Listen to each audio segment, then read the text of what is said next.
Kick. Oh, we're here. Yo, kick. I love it. I love the cross cut. Everybody, welcome back to Pencil, your favorite pandemic podcast. It's like the Matrix, right? That's are you doing your Matrix move? Well, what did we did this a couple episodes.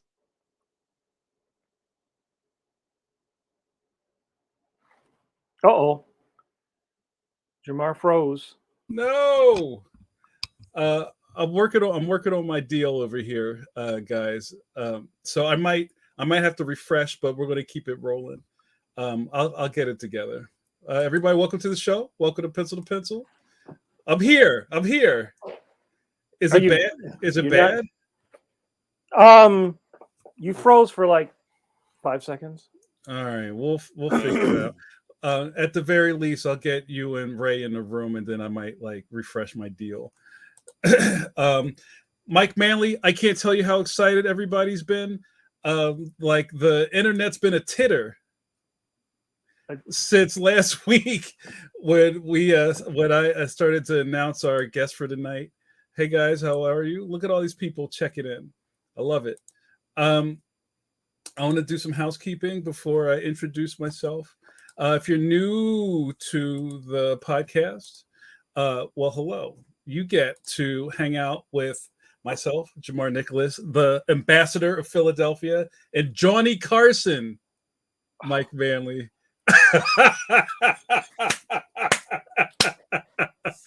So I'm like the Ed McMahon. No. I'm like the Ed McMike of Philadelphia. You can be Doc Severing. How's that? Speaking of age, we were talking about this in the green room about just like, things that are kind of now out of favor. We'll talk a little bit more about that. But yeah, even me saying Johnny Carson, there's people who go, who is that? Isn't that scary? Well, he's been gone long enough. I mean, when did he go off in the 80s, right? Yeah. So he's been, and it's funny. I've watched on YouTube. I've watched some old Johnny Carson shows, and some are funny, and then some of them are just kind of like, guess that's how entertainment was. That's entertainment. But yeah, I mean, like we're kind of what we're talking about before we went on air is kind of like this generational thing about what is, I guess, what's funny and what we recall.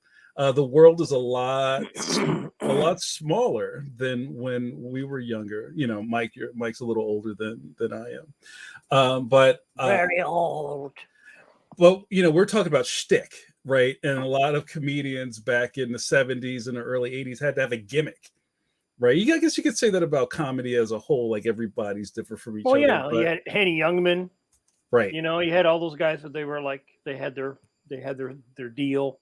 Yeah. And who was the guy? I always forget his name. It was like Ludwig Borga or something. There was who I'm talking about? Victor Borga, the guy that played the piano. Yeah. Victor Borga. Like my Uncle Jimmy loves Victor Borga, and he had like the whole VHS run of Victor Borga. I remember they used to advertise him always like on Larry King or something, Yeah. Back when they used to also do those buy all those classical CDs for like right $10 or whatever it was. But like those kind of cats, like the Unknown Comic and people like that, just there's so few and far between now. But I guess we have our own version of that now, of like TikTok and lives in, what do they call them, reels on Instagram, right? That's the reels, same, yeah. Right. People have a thing, like it's crazy. I try not to touch those things because then they just open more. Just endless scrolling. Right. What they call that, doom scrolling. I'm very nervous about that. But a lot of them now are women lip syncing something else, something someone else said, and kind of like acting out whatever the people are saying. And there's a lot, I don't get it. But it just seems very 15 minutes of fame to me. But I think it's sort of, I think if you're just the kind of person who likes to watch random, this is a randomness to it. Yeah. You know, like, oh, here's a dog video. Here's a cat video. Here's a girl with like really huge bazooms shaking them in Right. slow motion. Here's a guy skateboarding and then falling and like smashing his leg. Well, at least that's better than remember, this is already come and go in the milk crate challenge, where they were setting up all those milk crates in the hood and people were really hurting themselves. Like, what's going on with that? But I still think that there will be waves like the Tide Pod challenge. I think it's only, well, now I see a lot of you can really dance, I think, and then like somebody else says you can, and they'll dance together, and I see like one with like a mom and a daughter, or a father and a daughter, and then like obviously a couple. So it seems like something will be like a little trend, and they'll run. You never see anybody go drawing anything like that. Like, I'm going to draw Hulk, and then like, I'm going to draw Hulk. I like it. And then you don't see any art challenges. Although I guess now people go on what is the other thing? The gaming one, the gaming stream. Twitch, right? Twitch. Yeah, a lot of people do Twitch.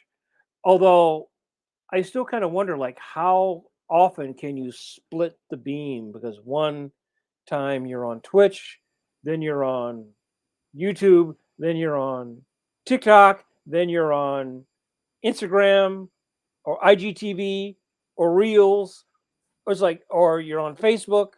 It's like, how many times can you split your beam? You know what I mean? It's like, right. And which one garners the most interest for what you want to do? Do people really like to go to TikTok and watch somebody draw? Right. Well, I mean, our boy Mike Hawthorne uses TikTok really effectively to get his numbers up, and he does drawing videos too. There's people in the chat who don't want to see the host; they just want to see Ray. Maybe I should They should fast forward. That's right. Maybe we should push this along. Hey, good evening, Lack. Guys, welcome to Pencil to Pencil, your favorite pandemic podcast. If you're new to the channel, and I was about to say this before, we are live every Wednesday evening at 8 p.m. EST. This podcast has been running for almost 2 years, Mike. How long have we been doing this? Over 2 years now. Right. And this show is brought to you by expert cartoonists. That's right. We're not just... We're frozen. We're frozen cartoonists. We'll just wait for him. Speaking of Frozen, all right. I'm gonna try to push through this, and I'll get Ray on, and then I'll try to fix my face here. My co-host Mike Manley is the acclaimed cartoonist and co-creator of Marvel's DARKHAWK. Yes, that DARKHAWK. Also, Mike Manley has art chores on 2 legacy comic strips at the same time, Judge Parker and the Phantom. You can't shake a stick at that. Well, I guess you could. Would you? Mike Manley, hello. How are you, sir?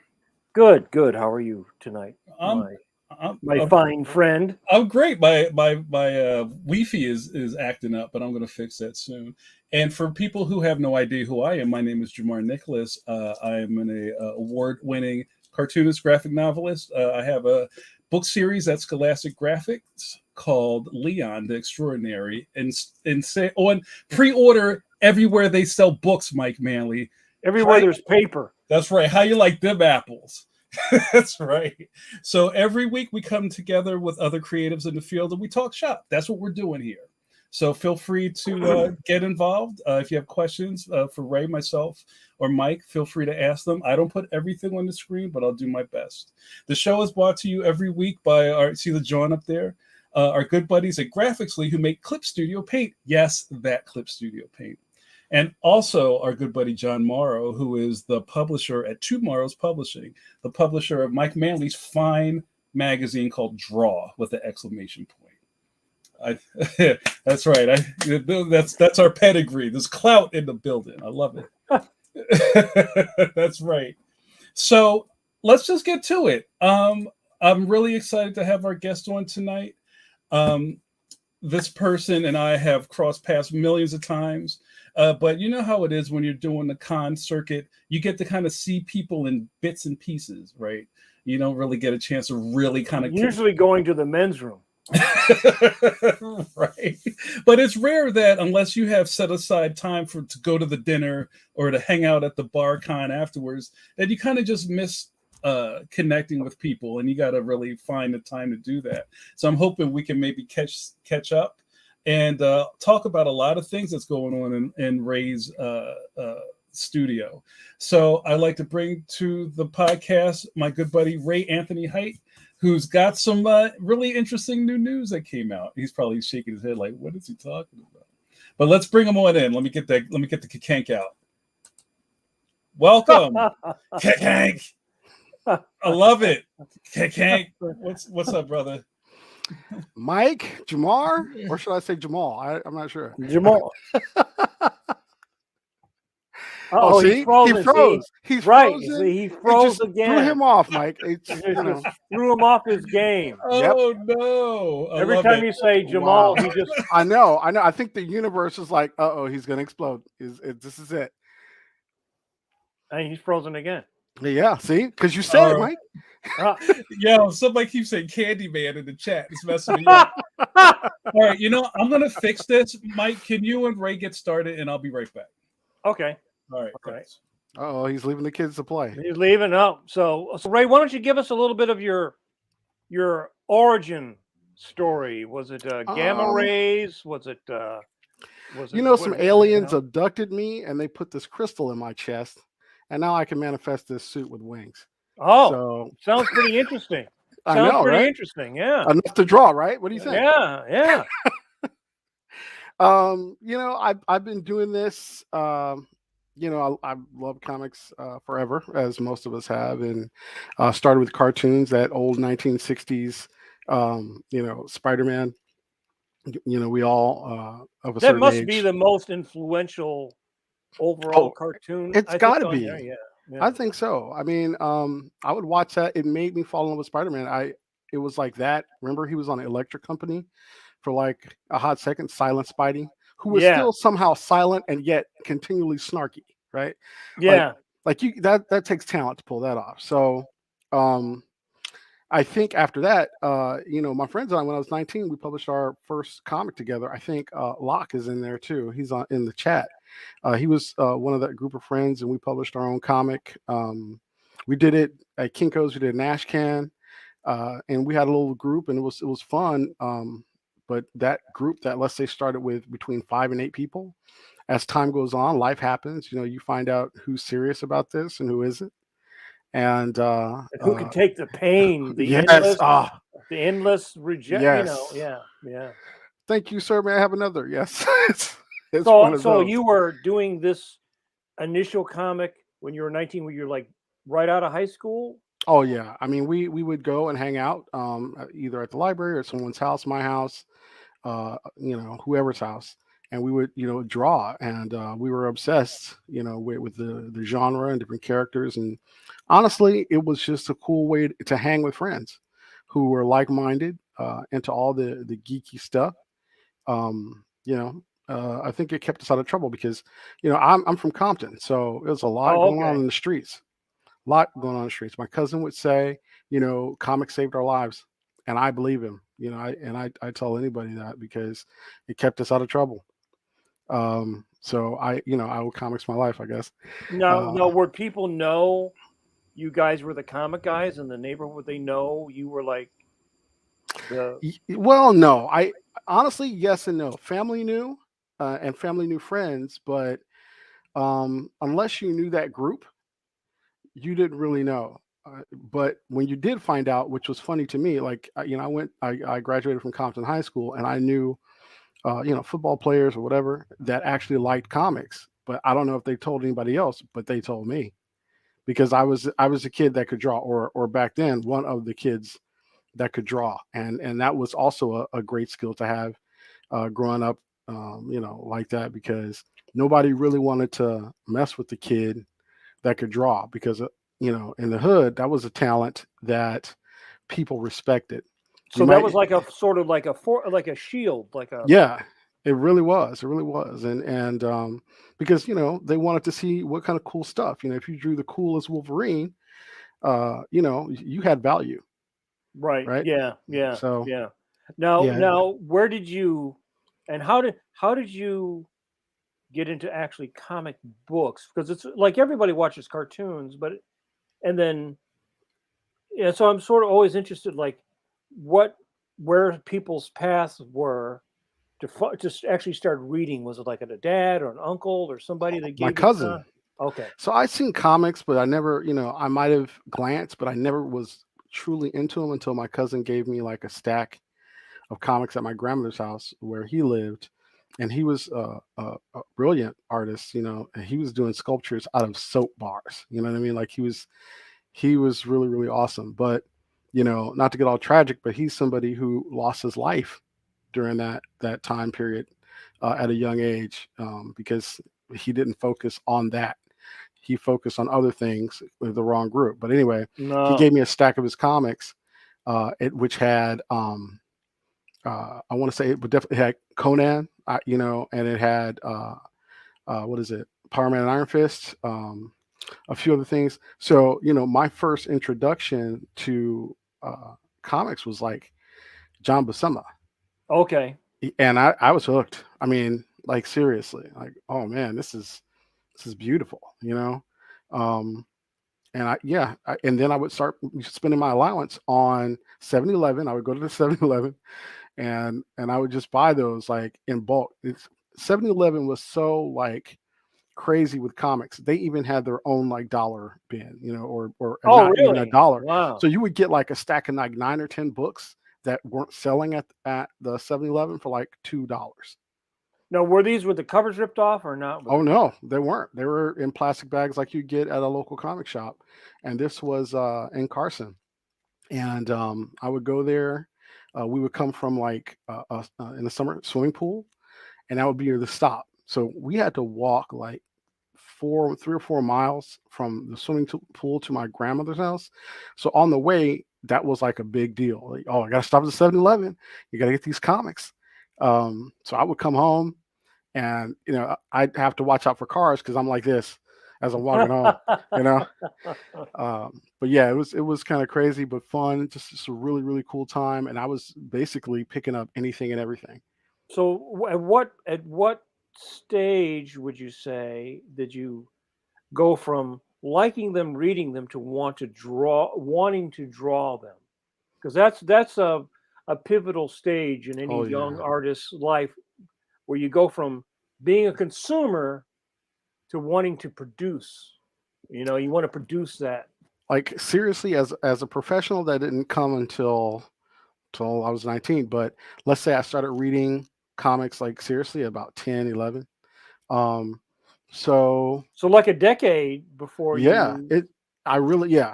because I even I went and did some stuff when I was in middle school. I sent stuff into Marvel. So let's say I was semi-serious, but I was, 13, 14, whatever, Oh, he's back. Just don't say the wrong name. No. All right, keep going. But yeah, I sent some stuff in definitely towards the New Universe time, the Jim Shooter New Universe stuff. I sent some stuff in, to DP7, and I actually really like Starbrand. Of course, it's a rejection that was a great letter. Comic. That was. I actually really liked it. It gets crapped on from time to time because Shooter wanted it to be him, but who doesn't? Like, who doesn't have that power fantasy, right? But nobody reading it, the average person reading it, would never know that. No, I didn't know. I didn't know until I was a pro. Honestly, it didn't make it any less a cool comic to me. So, and that's when I was introduced to John Romita Jr.'s work.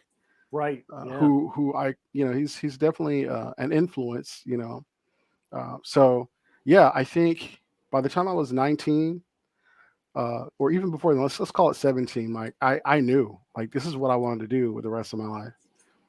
So how were you finding out about things like paper size and what kind of paper to draw. I mean, were you? What are you talking about? You can draw Yeah, anything.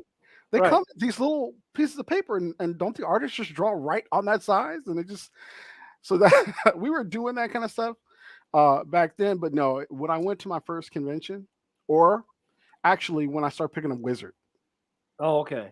When I started picking up Wizard and other comics, I'm like, oh, dude, they draw on this side, on this size, and then you start looking for submissions, and they tell you, But the book I had actually gave me the biggest hint, was How to Draw Comics the Marvel Way.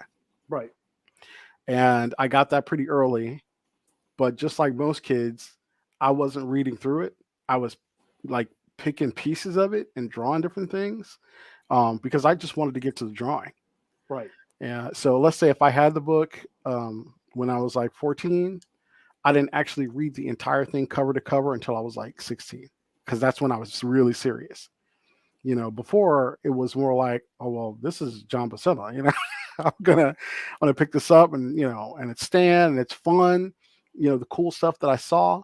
But like serious, like 16, I must have read it cover to cover. I actually had two versions. One I read so much the cover fell off, the pages was falling out. Yeah, it was not a well-made book. I still have my first one, the original one that I got from my grandma. Is it taped together? 1970s. Well, it's loose. You know what I mean? The pages inside the binding comes apart. Oh yeah, it's and I chewed up, drawn on. Did you draw on yours too? No, I didn't draw on mine, but yeah. They sell them at Five Below now. You can get a stack of them and give them out at Halloween. There you go. I feel like that's the best thing you could do. It's yeah. I think it's fundamentals, but when I look at it and I'm answering questions to new artists, I don't think that's a beginner book. It's not. No. It's not a beginner book, and I don't. Although there's stuff missing as far as there's stuff that's in between, like storytelling. Yeah. Right. So it's like mechanics, but not really anatomy. It's proportion, but not like where the deltoid inserts into the, exactly. It's not teaching you that part. It is teaching you about the storytelling aspect of comics more so than like the construction is like 1, 2, and here's this beautiful Kirby piece, right? Yeah. So, it's like that kind of thing. But the idea about story and perspective and being dynamic and those fundamentals, great book. Yeah. Totally great book. Then you need they needed like 3 or 4 other books to sort of go along with that. You know what I mean? Because they need a series. It goes from Marvel, and then you can read like when did you become interested in because there's the drawing, which is one thing, right? But then there's the craft of storytelling,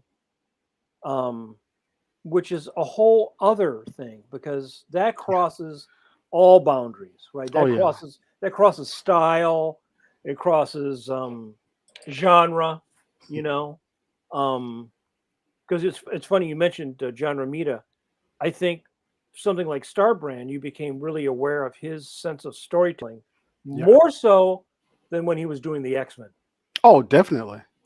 Yeah, I mean, I hate to go in that way, but I think the storytelling in Starbrand was way stronger than in his X-Men work.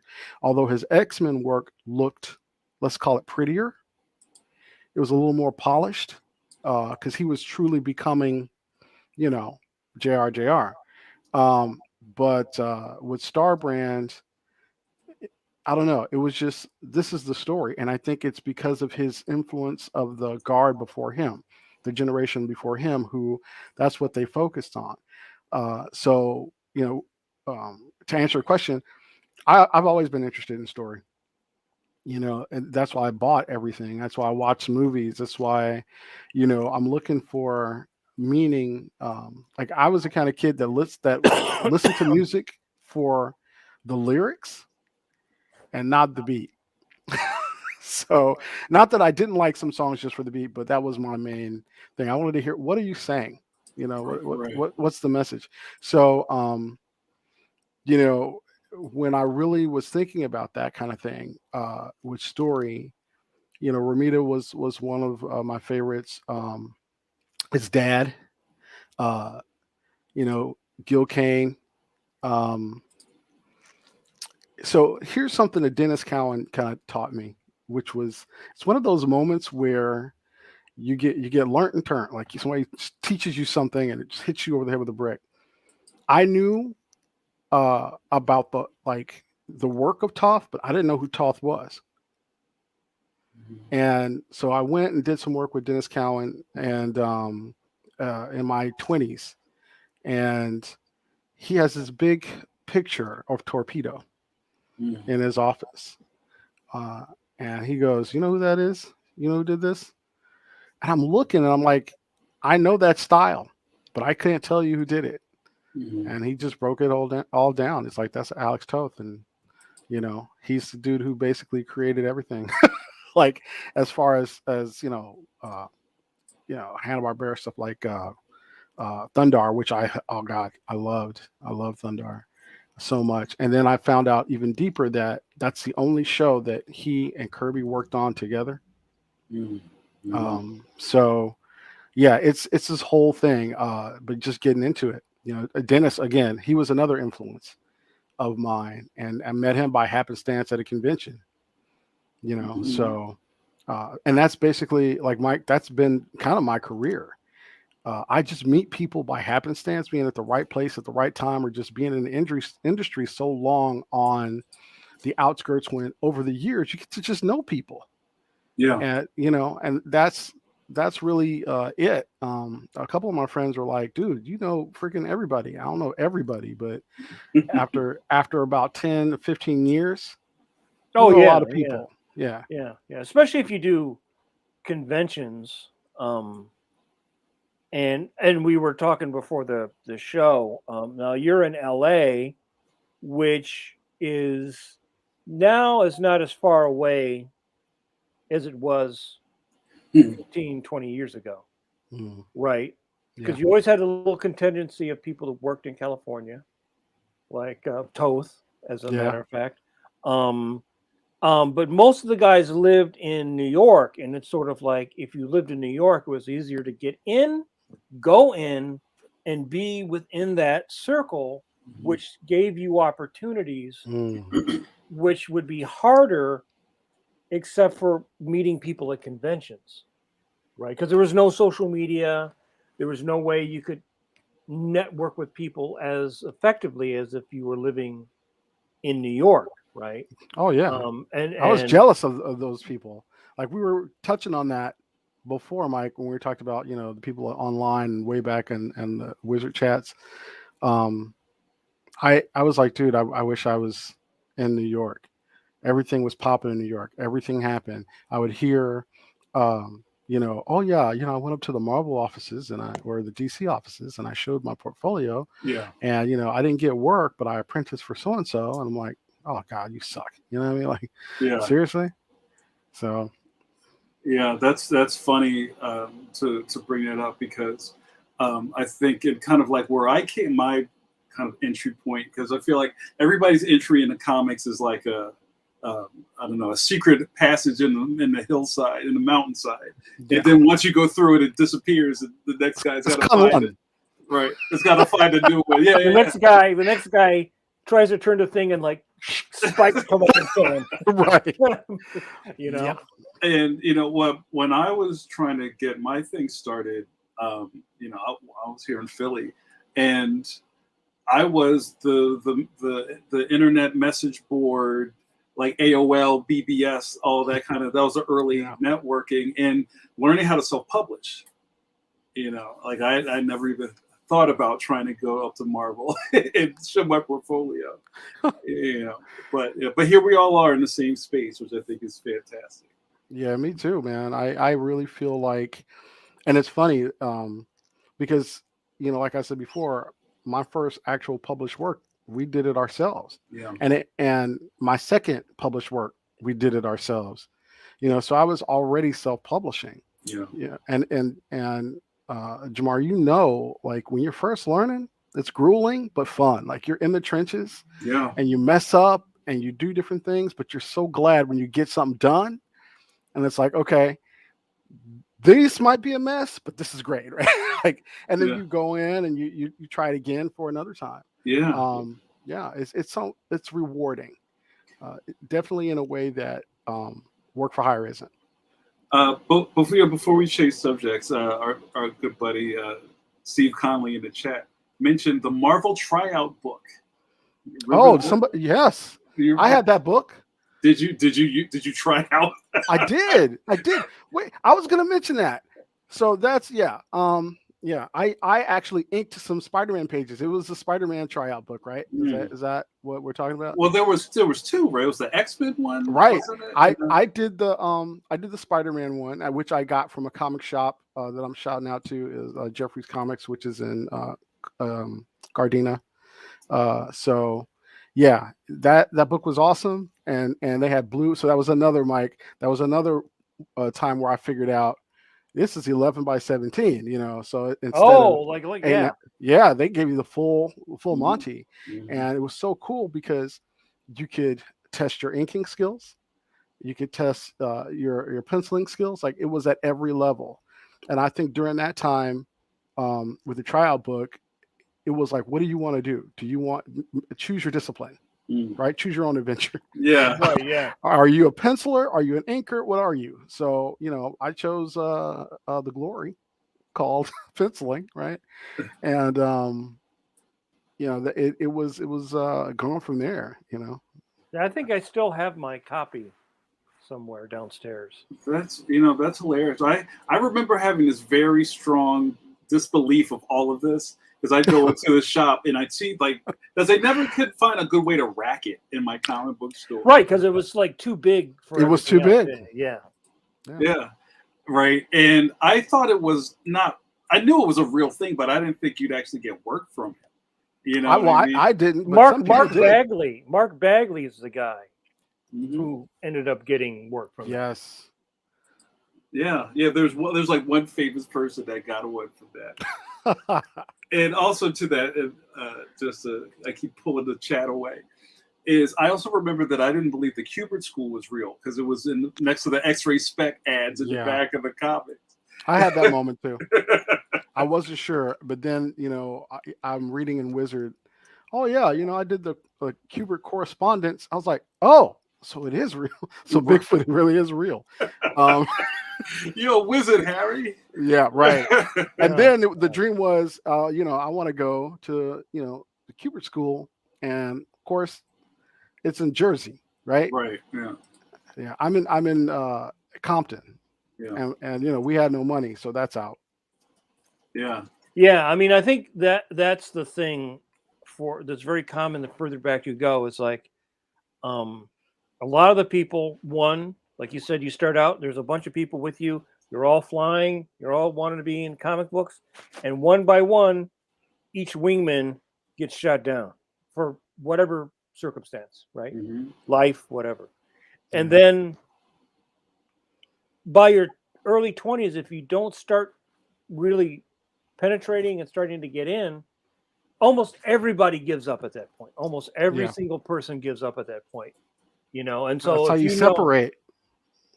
Yeah.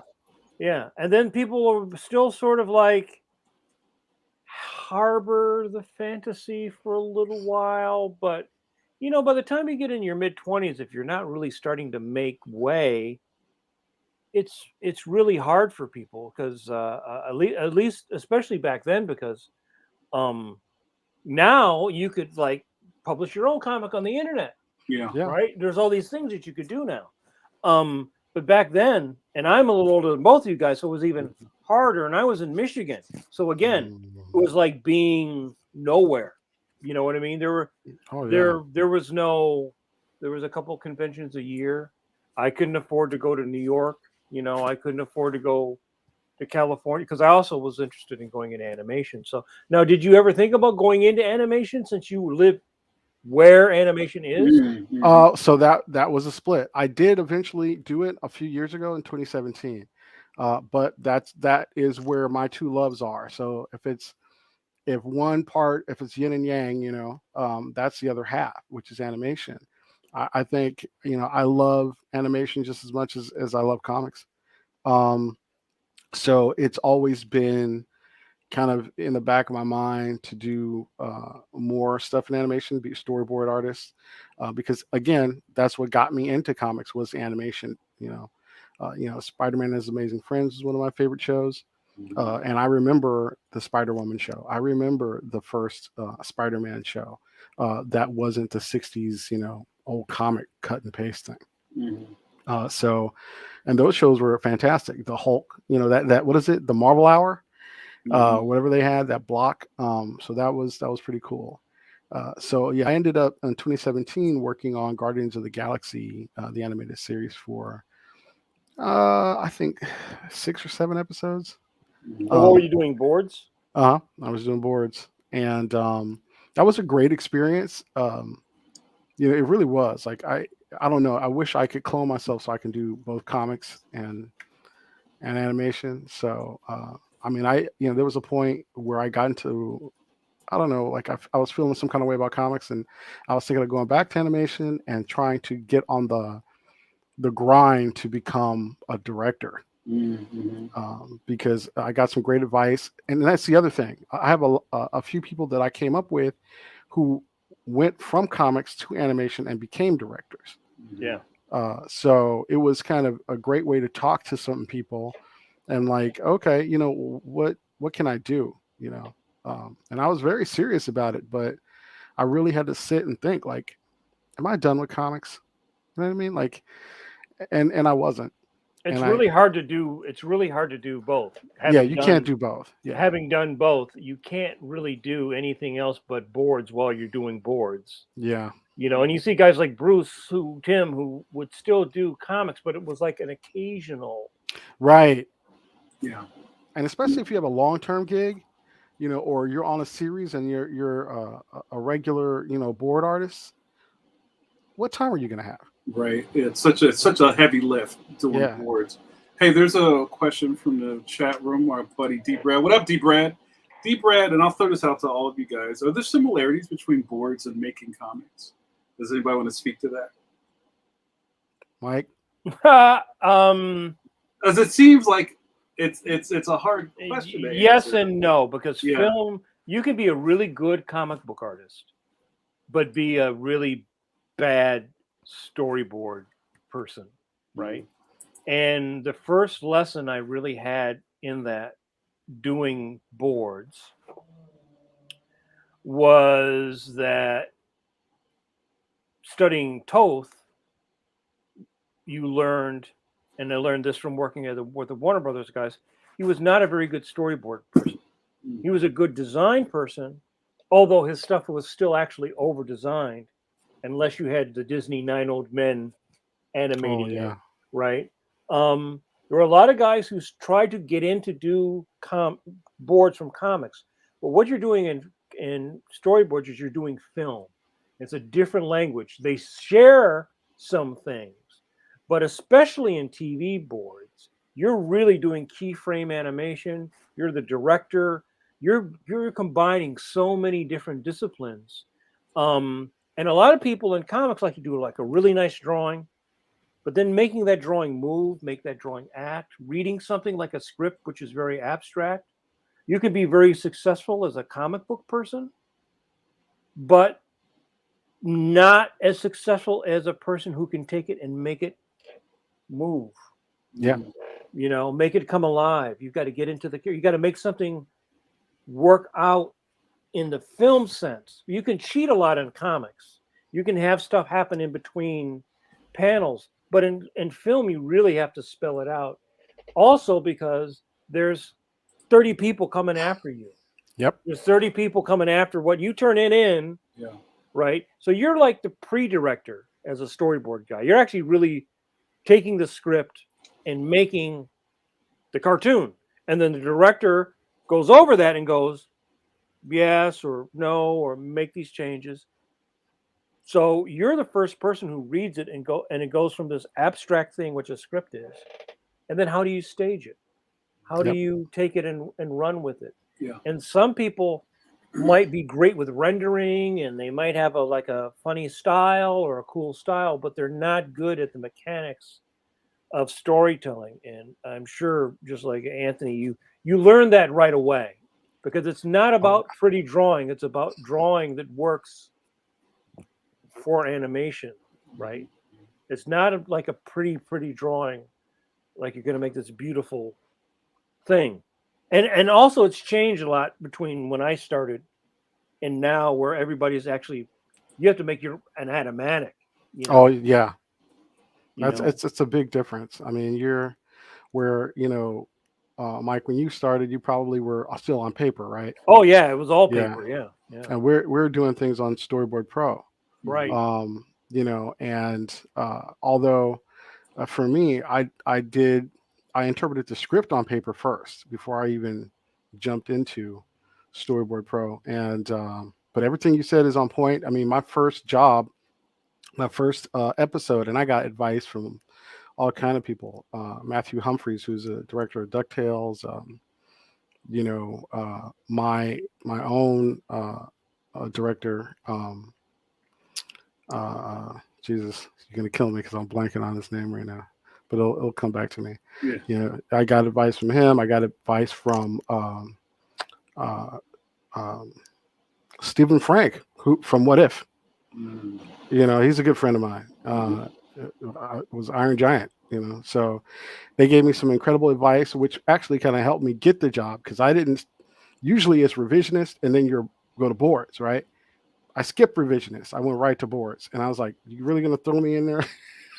Like that. Like I didn't really get a chance to do it, but I was rendering too much. I was still a comic artist, and I had bought all of these books on because what we're doing is we're interpreting film, just like you said, and the only things that translate from comics to storyboarding is how you do it, with because you're doing drawings, you're interpreting a story, right? But again, that's why I wanted Mike to go first, because you said everything. Like, we're interpreting it so that the next 30 people, the animators, well, first it's got to be understood. You got to have a good staging. Everybody has to know where they are and where they're going, where you're directing them to go. It doesn't make sense. Are you following these rules of film? All these different things. And then the animators, they fill in the gaps. They do all the stuff that makes that work. And if there's something that they don't understand, it's a problem. So make it as clear as you can. But yeah, when you start from comics, you're trying to make pretty pictures. Now, by the time I was done with my episodes or learning the craft, and I really was just hitting the tip of the iceberg. But I was able to do anywhere between 60 and 100 boards a night, because they're not, they're just gestures for the most part. They're just gestures. I mean, they can be enough on model. As a board artist, they don't have to be exactly on model, but some people are harder on that that I've heard. But Disney was always much more, you got to be on model. Yeah, super strict. Doesn't matter if it was boards or not. So yeah, I mean, by the 6th episode, I was cranking them, and which helped me come back. When I came back to Marvel, it helped me do my layouts faster and more clear. Right? Yeah. It changed the game for me. And everybody who I know who's done that, they say the same thing. I found out recently, apparently, Olivier Coipel was doing Disney animation or something before he went to do work at DC. Wow. And here's a follow-up, which you just touched on. Our buddy Bill O'Donnell says, follow-up question: how has storyboarding affected your art style or storytelling? Right?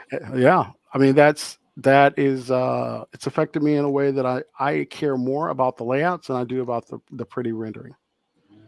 Yeah, because storyboarding it's in service of the story.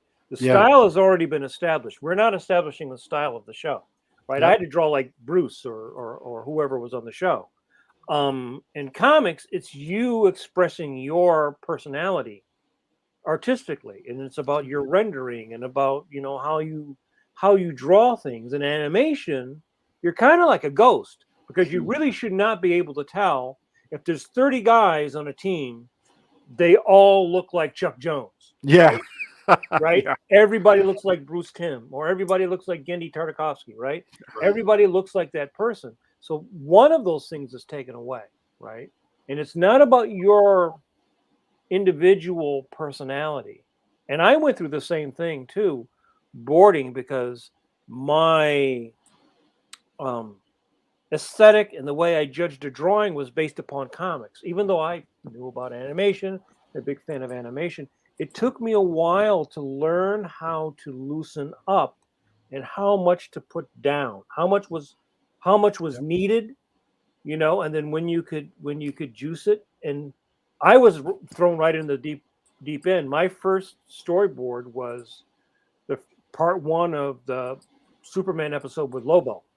So they just said, here's the script, go. And Dan Riva was my director, and so he helped me with, you know, screen direction and things like that. But I think what I've discovered, and Brett would talk about this too, is that you sort of either intrinsically have it and then you can get it and be better at it, or you're just a person who just likes to make really good images, but you don't think like a director, you don't think like an animator. And there was guys who were trying out on the shows when I tried on it. They would do like 1 or 2 boards. Also, I'm sure, like you said, 60 boards, 60 to 70 frames a night. That's a comic book. That's a couple of comic books. Right. Exactly. You know, to think of that many separate images and how they all relate to each other, right? If it's 6 panels on a page for 22 pages, it's roughly 120 frames per comic, give or take. So you're. But Mike, did you find that it was easier? Did you find that it was easier to do those 60, not just because it was gesture, but because for the most part, what we were doing was following dialogue and script so it matched up, versus in comics, it's scene per scene. But when you're doing boards, you're boarding the entire scene. Right. So I don't know. I found that much easier to like digest. Well, it's really like a different brain, because in a comic, you're given a plot with no dialogue, no voice track, nothing. Page 10 to 14, Spider-Man fights the Hobgoblin over the roofs of blah, blah, blah. And at the end, this thing happens, right? And then you get more plot. That's what obviously is a big difference, where you have specific dialogue, specific people saying things, listening to a voice track of the actor, trying to get the gesture of the actor in your drawing, depending upon the show. Or sometimes you would get the track after you roughed out your board, and then you listen to the actor's voice and you go, oh, now I got to restage this whole. Yep. So are you still doing boards now, or are you? No, but this conversation is itching me. Like, yeah, because no, that's exactly it. Like it's all about gesture and tone. And so in my mind, you know, I see the scene and I see this actor, whoever it is, and, you know, the right hand gestures, the right body movement, because it's so much of animation, not just boarding, is over gesture, right? So because you have to bring that across, you know, it's not just kneeling, it's a deep crouch, right? Or he doesn't just hop over a puddle, he leaps, right? He's got like a 1 second and a half airtime, you know, just to pull that off. And it was always fun to kind of figure out how to do that, you know, at certain angles. But getting back to what we're talking about, so you get a script, and it's like in panel 1, it says Spider-Man leaps over this building and his web hits a flagpole, and in the background there's a Hobgoblin who's on his, you know, glider, and there's these bombs coming after him. And that is one panel of a comic page. And then the next one is, you know, maybe the impact, right? So when you get that page of TV script, this thing is happening, but you have to do all the motions that lead up to each action. Every action has a reaction. So that one panel in a comic is 40 panels on a storyboard, you know? Yeah. Because, but it's, to me, it's easier to track instead of trying to figure out, okay, in panel 2, where are they now exactly? Like where, because it's left up to the interpretation of the reader to figure out, to put those two scenes together. Yeah. But in boards, we draw it. And it's easier to track. So yeah, you have time, you have space, you have to figure out the space where they're moving through the space. How are you going to cut on the action? Not cut on the action? I mean, depending upon the style of the show. Whose POV is it? Like, right, yeah. I have one more storyboard thing from the chat. Bill is going to clean us up here. Between storyboards and comics for the big two, which seem to be harder or more stressful about deadlines? That's a good question. I mean, maybe the nature of the beast of doing boards is a different type of pressure than, having to turn in pages. Well, you have more help in boards. Yeah, yeah. And well, in general, you sort of have the same amount of time. Let's say. Yeah. A month to draw a comic, a month to do your boards, which includes your roughs, and then your finishes, depending upon whatever. Now, I mean, when I started, there was no storyboard revisionist.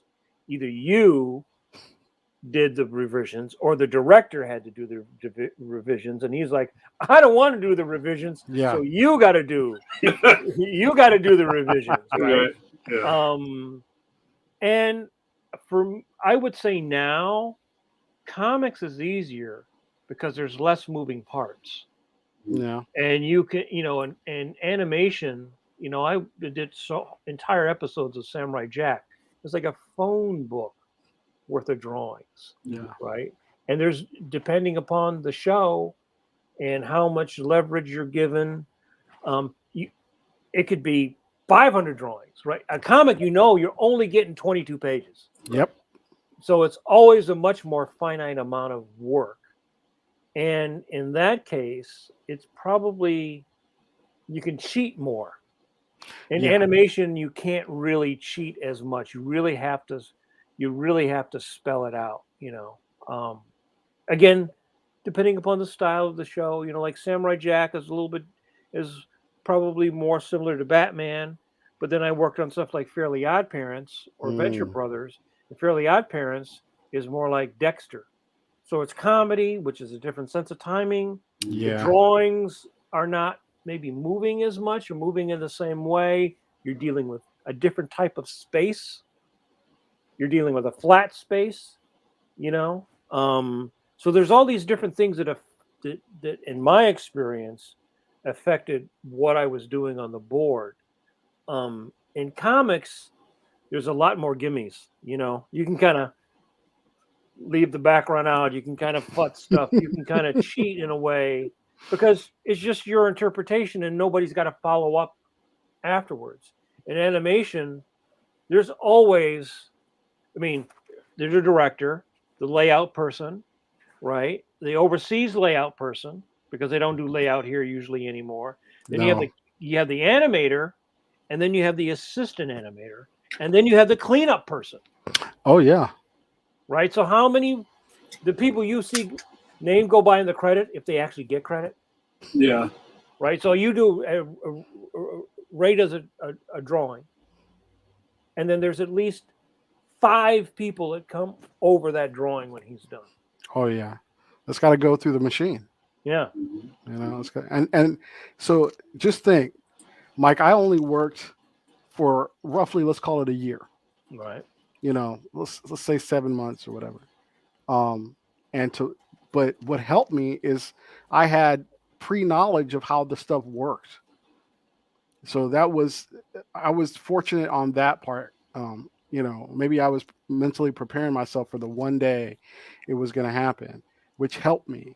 And I was thinking, man, if somebody didn't know the process, if somebody didn't know any of this stuff, this would be so much harder to do, and it's that pass fail, right? Like you're moving from comics to animation and so that's the other thing, the translation to comics this is where the fun stuff happens, where you're talking about it's a lot of, you can fudge or whatever.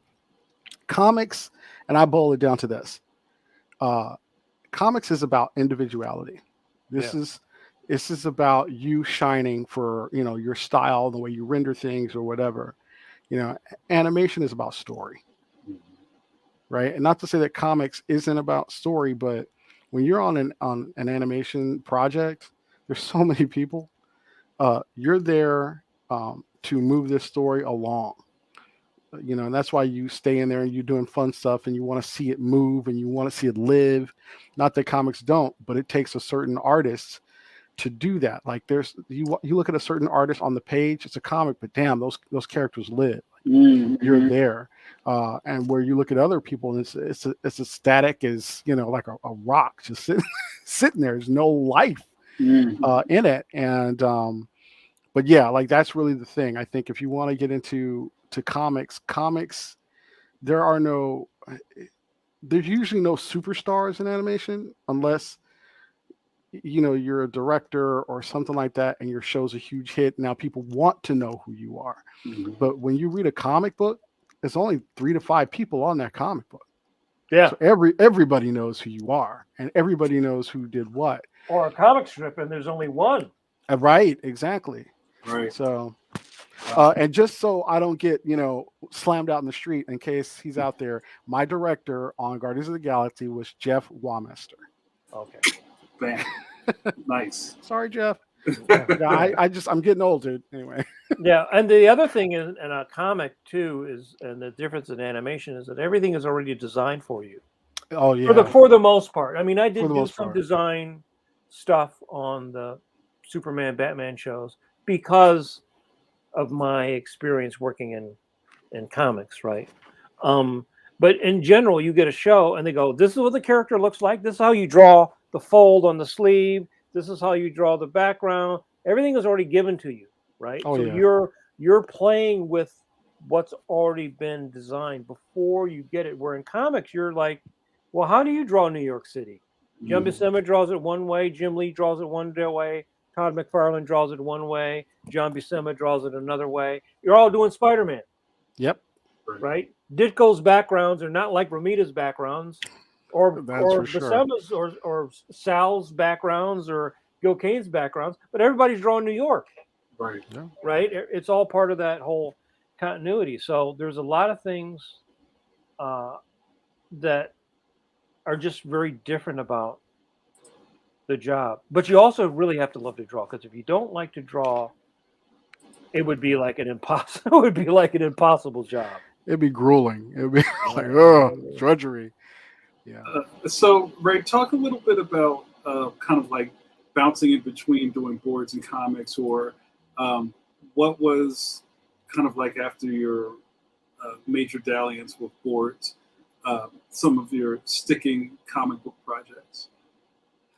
Well, I'll say this about after animation, I went back to Marvel Comics, and I think the first thing I did was I did a cover. I did the new Prowler #1 cover. It was like a hip hop cover, and I ended up doing also Red Widow, and that was in like a backup for Miss Marvel. And I had, this is the first time I'd ever inked myself professionally on like a big project. So when I came back, because they were basically kind of shrinking the inker position, so I was like, oh man, okay, well, and it just so happens I was practicing just for fun, inking, and I just got into doing it digital and all that. And I was like, well, talk about tests. Let's test it. And I used, and it was a shorter deadline. And I used the techniques I was doing for those few months to kind of like crank. And that means doing, I got so good at doing backgrounds without a ruler. That was the other thing, like in animation that I picked up, just if perspective and from one point to one point, it was kind of cool because the perspective worked, but it still also looked organic. So that was something I pulled, which worked. I can drop in some good staging. I could lay in the figure work really, really quickly and do all that. And then one of the most valuable things that I learned from working in animation that I brought to comics was being able to let things go instead of trying to noodle and make something perfect. Not to say that it didn't happen. And now I'm trying to go back to that because now I've gotten back into that habit, and it's it's not great for deadlines. You know what I mean? Yeah. So, but that's the issue. That's the cool thing that Mike kind of hinted at, where if you're going to come back to comics, you can make it however you want, whatever style, because that's really what it is. Like, the comic is also about style, whereas the style and animation is already there for you. You just, the only style you have as a board artist is the way you go about creating the scene. Yeah. But everything else, it's already done. So, and that helped me when I came back, and it helped me hit my deadlines and inking. So using a skill I had literally not quite learned yet, and knocking that out. So, but I did it on time. It was cool, even with a few revisions, and that was great. So, but yeah, I mean, and right now, like, I'm working on Luke Cage, City on Fire, and kind of another project that's secret. So That's okay. You can tell us. I will at a later date. Yeah, we're nobody's listening. It's okay. I'm looking at a bunch of people listening. No, that's just Jamar. He's making those names up. Yeah, I'm making bots in the chat room. Oh my god! But yeah, we're well versed with NDAs here, pencil to pencil. I know you two are. I know you two are. Which I'm thinking Scholastic and Mike's on doing animation projects, and those animation projects are like 2 years. You can't talk about it until. So I remember working for Hasbro, and we were doing Spider-Man stuff. And it's like, oh, this is for the movie, and you know how the movie ends, and you're doing all this stuff, and you can't tell people shit for like years. Yeah. John Favreau's sitting there with a gun to your head. Going, yeah. And that stuff is that. You're a daisy if you do. Yeah. I know so many stories about people like just sinking their ships by talking too much about stuff. Oh yeah. Because I think you think nobody's really paying attention, but you say the wrong thing in the wrong company, and that's a wrap. Absolutely. Yeah. Because they can't hold water, and guess what? They didn't sign the NDA. Right. So that, how'd you find that out? Oh yeah, I was talking to Ray, and bro. Oh okay. Yeah, exactly. Here's another question. There's a lot of people are guessing at what your thing is. I'm not going to put that on the screen. I'm not giving it air. No. I want to see. Just tell me. Bill says, does this secret project involve a tiger at midnight? Well, actually, that one's not so secret. So I just recently got all my rights back from Action Lab, and I'm fielding a few offers because other people, like, as soon as I announced that, it kind of blew up. Yeah. And it's the following that Midnight Tiger, which is creator owned, has now is bigger than it was when it first was published in 2014. There's several issues done. It's, all this. So there's a couple places that it may end up at. I don't know. But right now I'm not quite sure where it's going to land, but it is coming at some point. Right. What would you attest? And we've all been in this place where you're doing the best work you can at that time. And sometimes things just don't catch fire the way you'd hope. Yeah. And then later, all of a sudden, there's a new audience. It's like, where has this been all my life? Dude, yeah. That's exactly what happened. I've said that the past 3 years. Yeah. Because when it came out, it was like just under where it needed to be. Like people liked it. Oh, yes, Matt. People liked it then. But then it's kind of like the word of mouth. But it's one of those things where it's like, if it doesn't do well that first issue, you can't pay for the rest of the issues. Right. And it's no point, because now you're working, you're not making any money, and you're actually losing money is what's happening. You're actually losing money. So that's where I found myself in 2014, 2015. And it was stuck at Action Lab for a while. We tried a few things to try to kick it back up, but it just never was. Then I took time off and people started coming to it, either on Comixology or, we did a thing called Actionverse over there at Action Lab, which got a few eyes on it. And we had your alter ego, Jamal Igle, one of our very, very good friends. Black Horseman. Oh, there's a good freeze again. He's I know. freeze. Oh, I'm sorry. I said it. But yeah. So and Vito Del Sante and Sean Isaacs, Anthony. I'm gonna mess up your last name like I have been doing this whole Anthony Rudgeiser. Yeah. Although I think it's Rudgazer. But we all were a part of this thing, and we had a few eyes on it, which was cool. But it wasn't, I would say, until like after 2017 that it was really people were talking to me about it.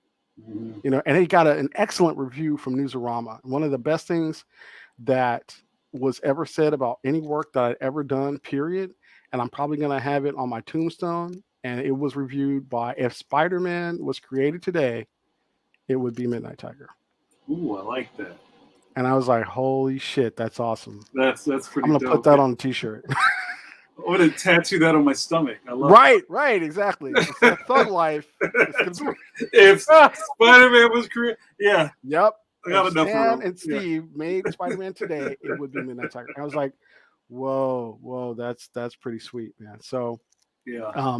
But yeah, so it's coming, it's coming back. And the dream is, honestly, you guys, is that would be all that I would do. I would do the occasional, like, I'll do a work for hire project here and there. But if I could work on that for the duration of my career, that'd be great. That's fantastic. I think one of the weird things about just kind of being in the industry so long, and and I'm sure you have friends who've been in the business too, Ray, where there's been periods where everybody's just throwing stuff at the wall and throwing things at the wall, and then like sometimes things actually start sticking. Yeah. Right, which is kind of a little bit of a shock, right? Because you're so used to being in the push mode that you don't really think about it being actually working. to make a long story short, that's happened to me a bunch of times where you don't realize it. Somebody has to tell you. Yeah. I know I say a lot about, especially at the beginning of my career, so publishing. If I hadn't personally sold you a book, then you probably didn't have it. So kind of now where I'm at, where people are like, oh, I read your book in my social justice class. I'm like, oh, I didn't have anything to do with that. That's amazing. But see, so that's the beauty of comics or animation or anything else. The things that we create, they go off into the world, they have their own life, and then people find you. They impact your, the outer side of life, right? Like, you never met this person, but then all of a sudden somebody comes to your table and is like, oh, I read Leon, or I freaking love DARKHAWK, or whatever. And you're like, that's awesome. That's why, honestly, that's the best thing about this job. We're touching lives and we don't have to, we're just doing our thing. We're touching lives without actually having to touch people. Yeah. There you go. Thank God for that. Yes. Ray, our good buddy Myra, says, hey, Ray, great to see you here. How long did it take for you to get comfortable with your own style? I'm still learning myself. I love style questions. You want to touch on that a little bit? Yeah, Myra, I'm still learning myself. It changes all the time. I think only until the last few years, maybe, I would say, the last 4 years, have I really gotten to a point where I could see my root, like however I change it, there's still me under there. But I would say forget about style, just draw. Because that's ultimately what style is. It's the things that we have picked up consciously or subconsciously, the things that we practice, our the things we're awesome at and our flaws come out on that paper, on that image, or whatever it is. And that's what style is. That's what we do. So, just enjoy the work, enjoy the process, stay a student always, and your style is what lands on the page. Yeah, you can't help it. Yeah, you can't help it. Yeah. I had as you know, Ray, you watch the show, and Oh yeah. There's points where I come in as the layman, as the man on the street, you might say, and I ask questions that I wish I would have asked if I was watching my own show. And I will ask a question like this to you, Ray. Have there been periods of time where you were like hunting for the next gig? Now, when we talk to animators and people in animation, I talk about that pressure of the timeline of a project, where you start off and it's sexy and people are signing contracts and the future is bright, and then you're in the job and it starts to slowly end. Oh yeah. And there's got to be a point in there where you're like, I need to find another gig, right? And you're kind of doing that rooting around trying to find things. Have you had periods in your career where you were just looking for something next, or what's the next thing, or have you had like a lot of things just kind of like land nicely for you? I'd love to talk about your hustle. Well, this is a story in two parts. So when I got my very first Marvel gig, after like I was hustling commissions and doing small work, and I was on noble causes, doing backups, but just small stuff. I did a Splinter story for Mirage, but nothing really big. But I would say I got my first Marvel gig in late 2007. And Kevin Grievous was a good friend of mine, and from that movie Underworld, and so anyway, we had this project, and he was like, "Oh, you want to do Spider-Man Family?" And we kind of pitched this thing where Kevin did most of the work. I ended up getting a call from Nate Cosby, and I got the gig and everything. And it was that high that you talked about. Everybody signing contracts, and and I'm like, oh my God, I finally broke in, Right. And so I do this thing and I finish the project. I'm not thinking about the next gig. Right. I'm just so happy to get my first Marvel gig. I didn't get my next one maybe a year or two after that. Wow. Yeah. In between that time, I was depressed because I thought I'd made it, right? And that's when I learned the hard lesson of, if you think breaking in is hard, staying in is harder. Yo, I gotta ring the bell. Hold on. Yep. Yes. That's real. it. That's real talk, right? That's real talk. I'll give it to you straight now. So, I mean, because that's what it is. You think anybody can get their first gig. And I hate to sound so like blasé about it, like, oh, you'll get your gig. You will. If you stay at it and you stay working, somebody will give you a shot. Yeah. But are you good enough? Are you good with people? Can you hit your deadlines? All these things factor into, and really the main thing is, can you make the company money? Can you sell books? Can you move product? So that's really what they're banking on. That's what editors, if you got a good editor and you're brand spanking new, they will kind of coach you in the right direction and give you the tools you need in order to really be your best self in this industry. You get an editor who just needs, pardon the language, asses and seats, books on shelves. They almost don't care what you produce as long as it's on time. That's why you get a lot of books that, let's say, may not be as great, and it's not the best work from the artist also. Well, I need 20 pages in 10 days. Okay. But it's, you do it, right? And you don't even want to look at that shit again. You know what I mean? I was just having this very same topic of discussion today with a friend of mine who's younger, and they're like, well, why don't you just say, well, I need 2 extra weeks. And I go, that's just like not, that's not the way it is. And I don't know about your experience, but my experience in the last almost 30 years is that I knew he was going to say that. Oh yeah. time they ask you to do the job and you go, yes. The time you get the script and you get to start working is never where you were supposed to be. Yeah. No. So never. you're always like minimum 2 weeks after where they said you should be, right? Yep. And so And Mike, always you tell them about prep time because you got to do your layouts. You got to prepare for the actual meat, right? Right. It ain't never the time you need. I love it. I love this brutal talk tonight. This is well, I mean, it's just because Yeah. the person who's writing something for Marvel is probably writing something for DC or writing something for Dark Horse, and they were waiting to get something done. And by the time they get that, and they get it to you, and they give it to the editor, and the editor gets it to you, and then you're doing it, and it's like, oh shit, I wanted to ink it myself. No, I can't ink it myself. Who can I get it to ink who's not going to fucking ruin my work? Yeah, yeah. Whose work that I like? Then there's like a whole other, and then the poor colorist is at the end of the whip end, right? Because like everybody else is eating up all the time. Yeah. And like now they've got to get, if you talk to any colorist, they've got like a zillion people to help them. Like you flat this, you flat this, you flat this, you flat this.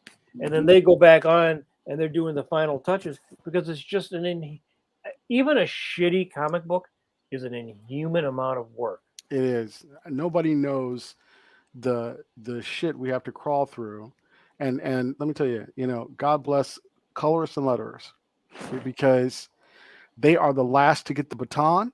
And they have to do it. Let's say, oh, you got 2 weeks. Well, and it's filthy when they get it. Oh, it really is. It really is. And let me tell you, the brilliance that are some of the colorists and the letterers we have, because when the time that comic hits the shelf, and then it's like, oh, it's a second printing. Oh, that's great. That's fantastic because we have died getting. And nobody knows the process. Nobody remember. They're not going to even remember it. The fan has no idea how the hot dogs, how the sausage is made. No. And even the there's editor, blood in your sausage. Just tell me. Yeah, exactly. Yeah, there's stuff in your sausage you don't want to know is in your sausage. And then I've been doing it long enough that the people that I used to do it for are all gone. So that history is all gone. So you can do a great job for somebody today, and they might be around for another year or two, or next week they can be gone. Yeah. And then nobody remembers that whole thing that you just said, the fire that you remember the baby was on fire and I grabbed the baby and I said, no. I just got this job last week. That's right. And you are, and what did you do? Right. I'm not familiar with your work. Love that one. Have you gotten that? Have you been around long enough to get that work? Oh yeah. I remember I started in 2008, and then by the time I took that break or whatever, the talent coordinator had changed, everything had changed, some of the editors were gone, and only a couple remained. Some of them moved up, some of them got better gigs as Marvel became Marvel Studios and all that. But I had to start over. After I came off of Guardians of the Galaxy from scratch. And that was something. But I will say the second time around is better, much better than the first few years. So Ray, I have a question for you, and this is kind of more layman talk. Can you speak to, and Mike, if you want to throw in on this, speak to how to stay out of your feelings as a comic book artist? Stay out of your feelings? Well, what I mean by that is, especially when you start, it's kind of like you can be easily emotionally attached to a project, to an editor, to a publisher, to getting a check with Spider-Man swinging on it, where and you might get fed a lot of lines about how you're part of the team, and how this is going to be fantastic and everybody's so great to have you here, and then it disappears, or somebody, or like you start to learn, like, oh, you're at the convention and it's like, oh, my assistant editor said that you're a flake, so nobody wants to hire you over here. Well, who said that? They would never tell you that. Oh yeah, you would never know. You would not be that honest. Well, they would that's never like be that honest. that's like con talk, but it's just kind of like the longer you're in the business, you start to realize that it's not as familial as you may have thought. Was there ever a point in your career where you kind of, I don't want to say you got your toast burned, but you kind of changed gears from, oh wow, this is fantastic, to like, oh, maybe I need to protect myself more emotionally? Well, I'll talk on that. I mean, sure. You don't have to be specific, but just no. Name names. Name names. I'm taking them down. the names and faces. That's right. So, I guess you learn that relatively quick. Yeah. Because one of the best teachers is silence. Where you're sending out emails and you're sending out texts, and now in this day and age, you're sending out DMs. Mm-hmm. And the people that were all gung-ho about you don't respond, right, or whatever. So they don't have to confront.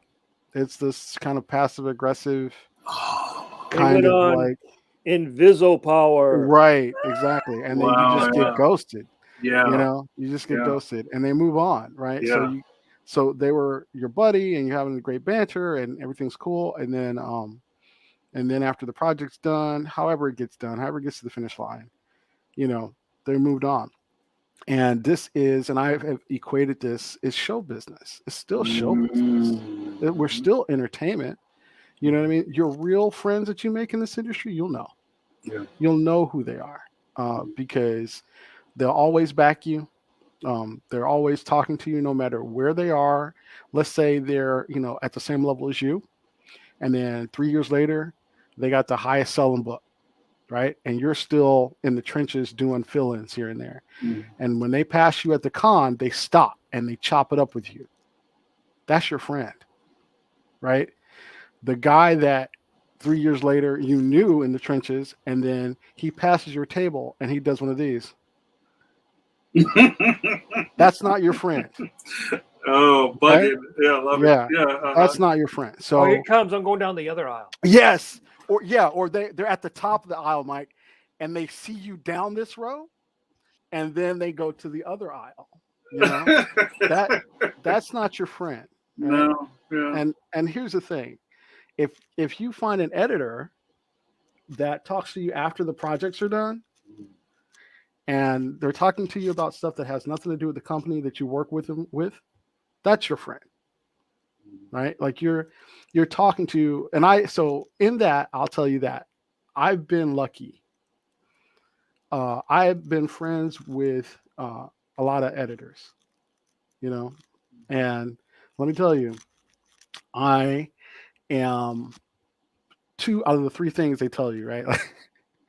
Like you do good work, you're easy to work with, and you're on time. That on time, sometimes I'm on time, but not every time, because then you get caught up, like I told you earlier, like you're in the weeds and you want to make it all pretty because now, you're at the forefront. You can't hide behind the animators.